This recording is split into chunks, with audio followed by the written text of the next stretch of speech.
Hey you ever think about magic in media? It's kind of everywhere, and it's not always what it looks like. There's obvious examples like Harry Potter has magic, what a shock. But lightsabers? Magic. Chakra in Naruto? Magic. The sword fighting in Demon Slayer? Actually, maybe not magic, but also kind of magic depending on how you define it, just not in the way that it seems. Yeah, that one's confusing. But what differentiates a good from a bad magic system in a show or movie? Mostly whether or not it does its job, but that's where things get complicated. My name is Pei, and today we're talking about one trick that can make almost any magic system feel more realistic. Let's start first with defining magic. It's kind of a catch-all term to refer to anything that's beyond our understanding of our physical world. It can come from a divine, arcane, or natural source. But for today's video, let's talk about magic as if it was a system. There are two popular types of magic systems as literary devices, soft and hard magic. And essentially what differentiates the two is how structured they are, and also how well that structure is conveyed to the audience. Theoretically, what seems like a soft magic system could be a hard magic system, but never explained. Lord of the Rings is a great example of this. Technically speaking, it's a hard magic system based off of the author's perspective, but for the audience, it functions as a soft magic system because it's not given much of an explanation. Now in stories, I heavily prefer hard magic systems, and what I'm advocating in this video is that one of the best ways to make a hard magic system is making it feel like science. So that leads us to the next point. What is science? If we were to oversimplify, science is a system of deliberate observation in order to better understand the world around us. You've heard of the scientific method. And if magic were to exist in the world, I think it would make a lot of sense that we would observe it in the same way we do science. But this can potentially lead to a major contradiction. What's the point of magic in a story? I'd argue, like any other component, it's made to serve the main plot line or purpose of the story you're telling. It can create interesting conflict or setting, but something mostly inherent to magic is its ability to evoke the fantastic. Mostly magic is introduced to stories because it's incredibly intriguing. While some prefer a more realistic or historic backdrop, creating a fictional story allows you the opportunity to set it in any world you want to. The only limit is your imagination, so people let that imagination run wild. Now, if you were to ask the average consumer whether or not they think of science as boring or exciting, I think the answers would definitely skew towards boring, because the process of applying science is very rigorous and demanding. It's not the easiest thing to romanticize, but that's not to say that no one's made science fun. Science fiction is an incredibly established and well-explored genre. But even in most science fiction, they tend to dumb down the science to the point where it feels like its own magic system. So where's the contradiction? Well, I'm advocating that a great way to make a hard magic system is to make it feel like a science. But if you go too far, you're leaning into, I think, a generally speaking very boring thing to explore in stories. But that's the beauty of writing fiction, because good magic systems tend to be easy to understand. And generally speaking, there's actually a very easy equation for writers to factor in when determining whether or not to make something more or less complicated. If it's complex, make it worth it. Like I stated in previous videos, one of the main jobs of creating stories is keeping your audience engaged. And the better you are at what you do, the more patient your audience will be. Which leads us to the subject of today's video, Frieren Beyond Journey's End. Frieren's magic system is far from my favorite part of the show, but I do love the way it engages in the story, and specifically how it serves the promises made in the first couple episodes of what the story's gonna be.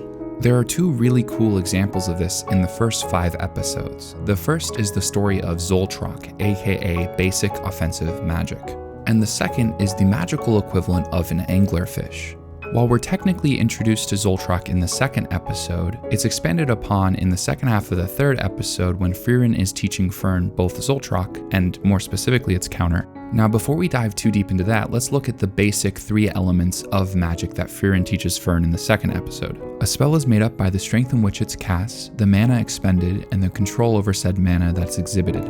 Now, extending that rule to defensive magic, we understand that to cast defensive magic costs a huge amount of mana. It's the only way to prevent Zoltrak from piercing through. Because of that, mages have established the strategy and meta of carefully placing defensive magic to prevent Zoltrak's attack.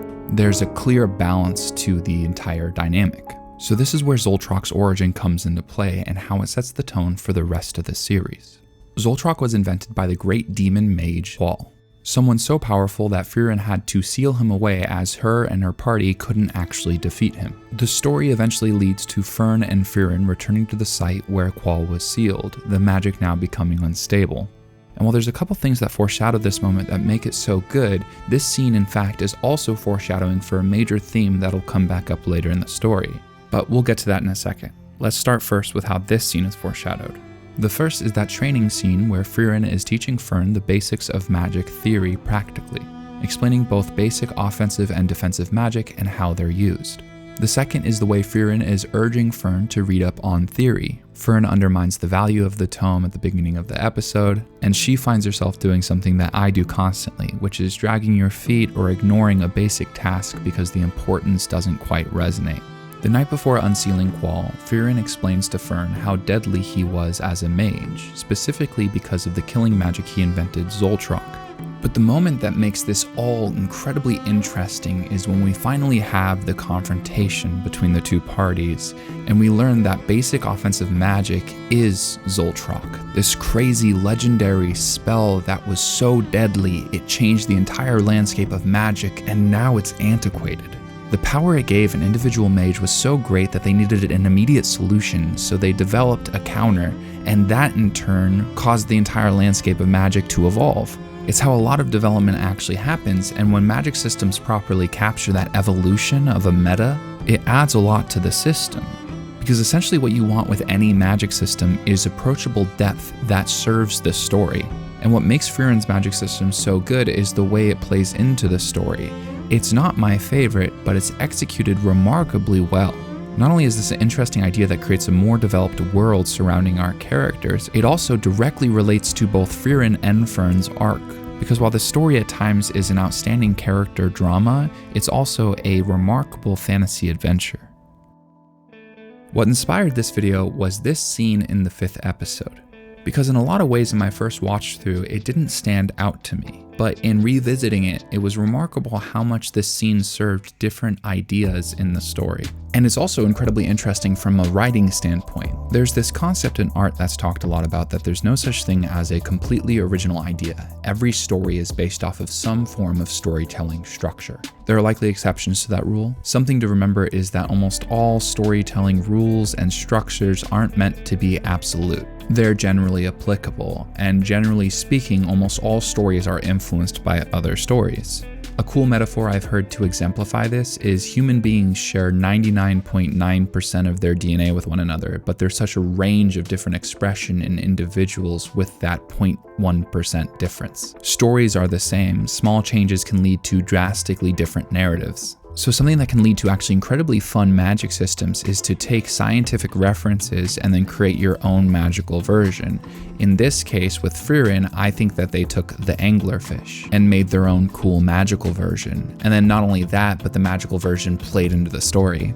So in episode 5, there's this town that Frieren and Fern visit that has people disappearing after seeing ghosts. Some have escaped and they can share their story. So before Frieren reveals that the monster is called an Einzum, Fern demonstrates that she's been studying more magical theory and is able to accurately identify it before they run into it. It shows people someone they've lost that they hold dear to them as a way of luring them into a trap.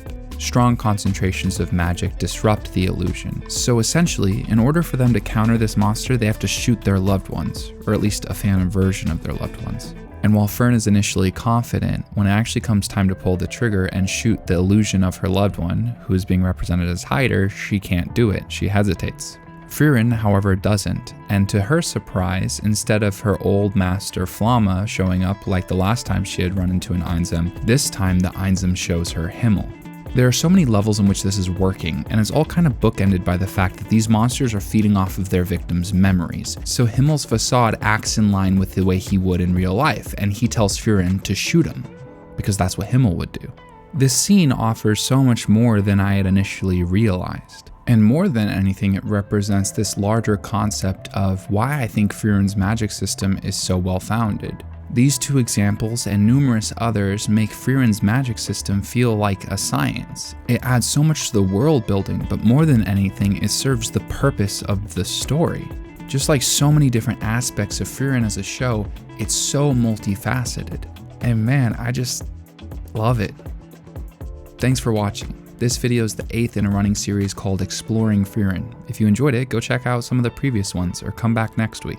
My video next week is going to be talking about the introduction of one of the main characters that I absolutely love. It's actually the inspiration for this series and why I started it in the first place.